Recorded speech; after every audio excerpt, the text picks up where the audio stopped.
শান্ত সকালটা যে মাত্র কয়েক সেকেন্ডের ব্যবধানে শ্মশানে পরিণত হবে তা হয়তো ভাবতেও পারেনি কেউ। তখন স্থানীয় সময় সকাল 7:34।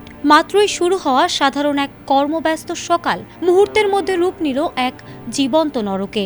কোনো কিছু বুঝে ওঠার আগেই এক তীব্র পৈশাচিক গর্জনে আচমকা কেঁপে উঠল পুরো কলম্বিয়া। মাটির নিচের সেই ভয়ঙ্কর ও দীর্ঘস্থায়ী কাঁপুনি যেন দেশটির বুকে বয়ে নিয়ে এলো এক কিয়ামতের বার্তা। আতঙ্কিত মানুষের চিৎকার আর কান্নার রোলের মধ্যেই চোখের পলকে তাসের ঘরের মতো ধসে পড়তে থাকে একের পর এক বহুতল ভবন, ঘরবাড়ি আর হাসপাতাল।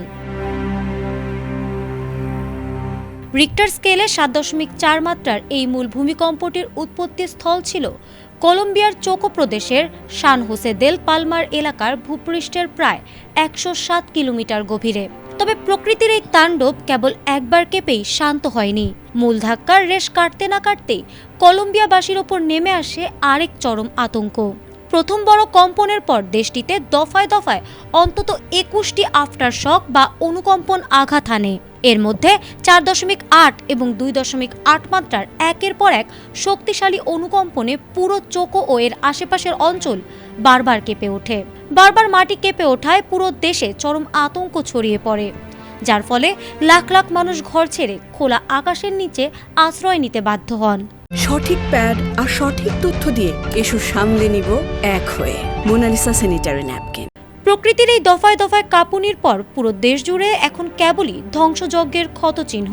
কংক্রিটের সেই বিশাল ধ্বংসস্তূপের নিচ থেকে এখন একের পর এক বের হয়ে আসছে নিথর দেহ। শেষ খবর পাওয়া পর্যন্ত কলম্বিয়ার পশ্চিমাঞ্চলে এই মহাবিপর্যয়ে নিহতের সংখ্যা লাফিয়ে লাফিয়ে বেড়ে 132 জনে দাঁড়িয়েছে। এই ভয়াবহ প্রাকৃতিক দুর্যোগে আহত হয়েছেন আরও অন্তত 570 জন।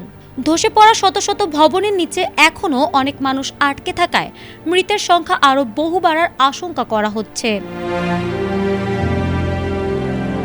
ভূমিকম্পের তীব্রতায় দেশটির প্রায় 32টি শহর লণ্ডভণ্ড হয়ে গেছে এবং অন্তত 86টি বহুতল ভবন সম্পূর্ণ ধূলিসাৎ হয়েছে।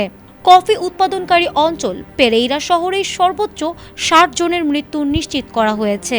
এছাড়া ক্যালি শহরে ধসে পড়েছে একটি হাসপাতালের শিশু ওয়ার্ডের অংশবিশেষ।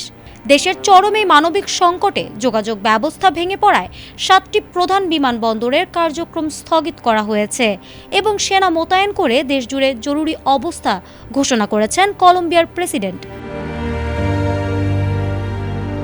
ফারহানা হক, ATN বাংলা।